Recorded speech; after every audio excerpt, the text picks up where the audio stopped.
selamat pagi anak-anak. Assalamualaikum warahmatullahi wabarakatuh.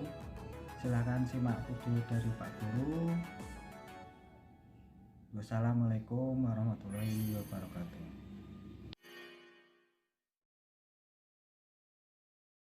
Di situ kalian bisa lihat kan, ada 5 gambar.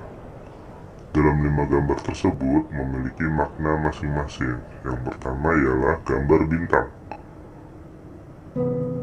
Gambar bintang itu bermakna ketuhanan yang Maha Esa. Lalu yang kedua, ada gambar apa? Ya betul, gambar rantai dengan makna kemanusiaan yang adil dan beradab.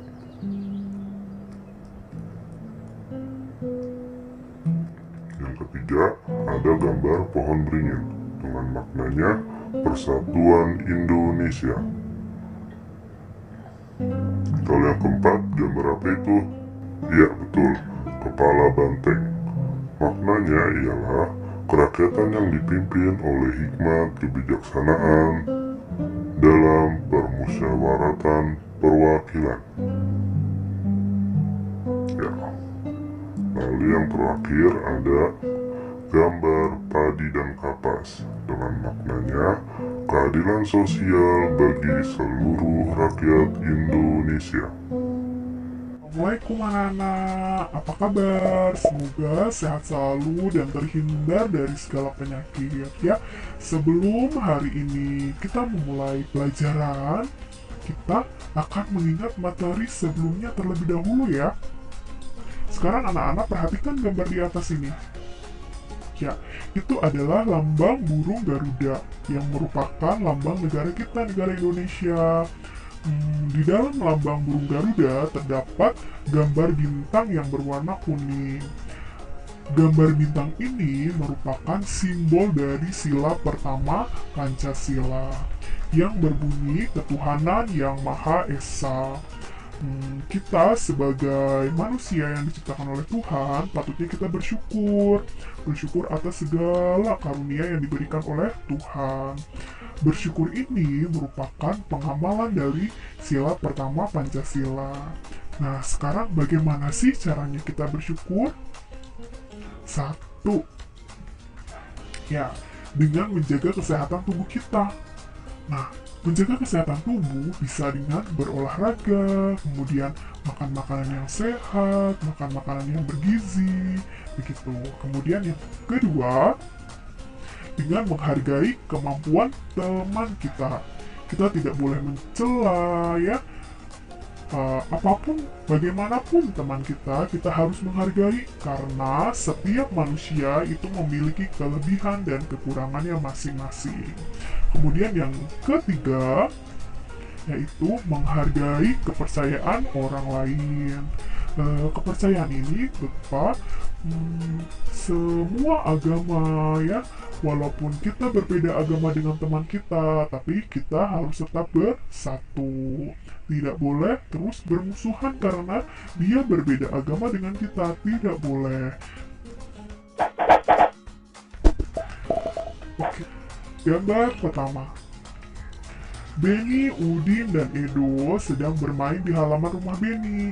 Mereka bermain mencari cacing. Gambar kedua. Setelah bermain, mereka pun merasa lapar.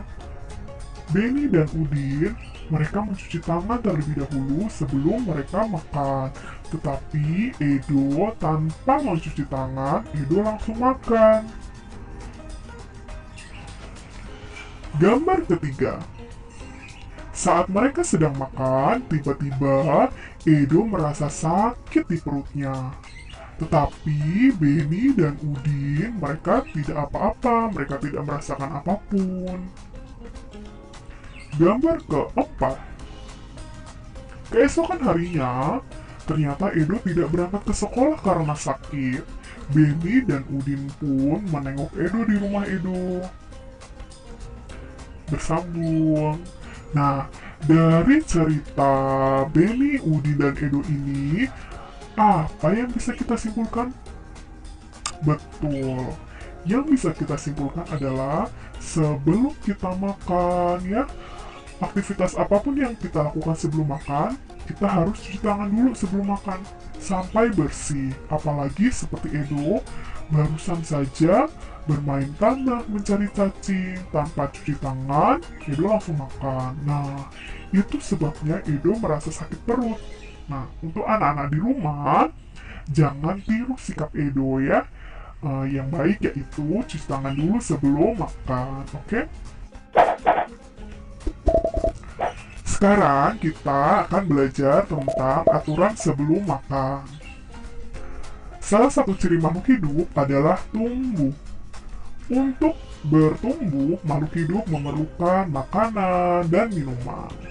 Agar pertumbuhan itu berjalan dengan baik, makhluk hidup memerlukan makanan dan minuman yang sehat dan bersih. Sekarang, bagaimana caranya kita mendapatkan makanan yang sehat dan bersih? Caranya adalah dengan mengikuti aturan makan. Aturan makan itu diantaranya 1. Menutup makanan.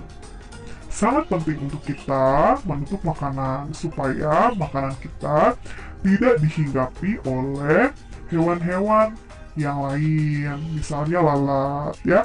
Karena apabila makanan kita sudah dihinggapi lalat, maka makanan kita akan menjadi kotor dan tidak sehat lagi. Kemudian, kedua, mencuci tangan sebelum makan. Sangat penting juga untuk mencuci tangan sebelum makan, supaya tangan kita bebas dari kuman penyakit. Kemudian, yang ketiga, berdoa sebelum makan, supaya kita mendapatkan keberkahan dari makanan yang akan kita makan. Itulah 3 aturan sebelum makan. Masih ada aturan yang lain, misalnya makan tidak sambil berbicara, makan tidak sambil jalan-jalan, kemudian makan dihabiskan, dan sebagainya. Nah, makan sesuai kebutuhan, makan makanan yang bersih, kemudian berdoa sebelum dan sesudah makan merupakan sikap bersyukur. Sikap bersyukur kita kepada Tuhan. Nah, sikap bersyukur ini merupakan contoh dari pengamalan sila pertama Pancasila.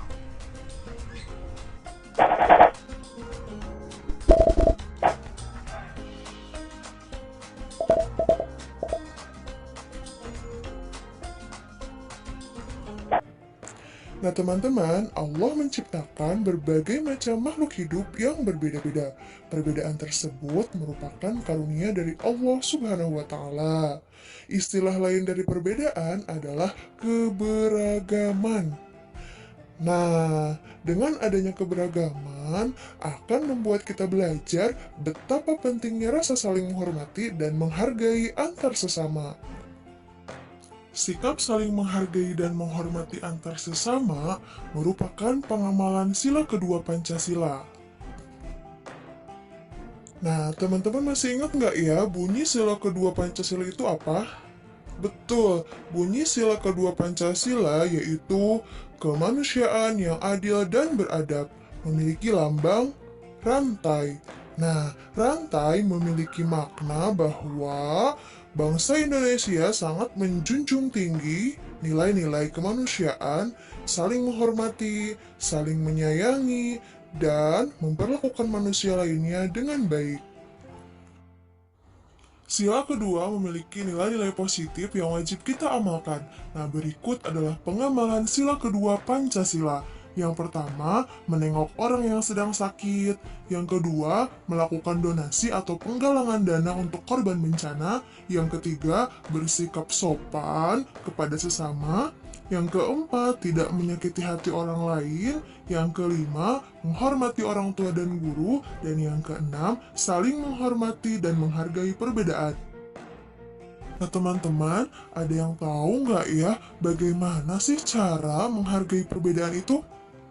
Nah, berikut adalah cara-cara bagaimana kita menghargai perbedaan. Yang pertama, saling membantu jika ada teman yang mengalami kesulitan. Yang kedua, menghibur teman saat sedih. Yang ketiga, jika ada pekerjaan yang harus dikerjakan bersama, maka kita harus bekerja sama. Yang keempat, tidak pilih-pilih teman ya. Dan yang kelima, tidak memaksakan pendapat kita kepada orang lain. Nah, selama ini coba teman-teman ingat, apakah pernah menolong atau membantu orang lain? Nah, kalau belum, mulai saat ini kita biasakan untuk membantu dan menolong orang lain ya. Gambar nih, kira-kira sebaiknya apa ya yang harus kita lakukan? Di gambar tersebut, terlihat Rudy merasa kesulitan untuk mengambil bola yang ada di atas lemari. Apa sih yang harus kita lakukan? Betul, yang harus kita lakukan yang pertama, jika badan kita lebih tinggi dari Rudy, sebaiknya kita menolong Rudy untuk mengambilkan bola tersebut. Nah, yang kedua, jika badan kita lebih pendek dari Rudy, yang sebaiknya kita lakukan adalah memanggil teman kita yang lebih tinggi dari Rudy untuk mengambilkan bola tersebut. Gambar yang kedua, nih, contohnya. Di gambar terlihat Siti merasa kesulitan membawa barang bawaan. Sikap kita sebaiknya kayak gimana ya? Betul, sikap kita seharusnya kita membantu Siti membawakan sebagian barang bawaan Siti. Gambar yang ketiga menunjukkan bahwa Siti merasa kesulitan mengikuti gerakan tari. Sebaiknya apa ya yang harus kita lakukan? Oke, betul. Yang harus kita lakukan adalah kita membantu Siti untuk belajar gerakan tari tersebut setelah selesai pembelajaran tari. Nah teman-teman, perbedaan dalam diri manusia itu bisa dalam bentuk apapun ya. Misalkan perbedaan tinggi badan, berat badan, hobi atau kegemaran, perbedaan makanan kesukaan, perbedaan agama, dan lain-lain. Dan semuanya itu merupakan karunia dari Allah yang wajib kita syukuri ya. Contohnya nih, perbedaan makanan kesukaan.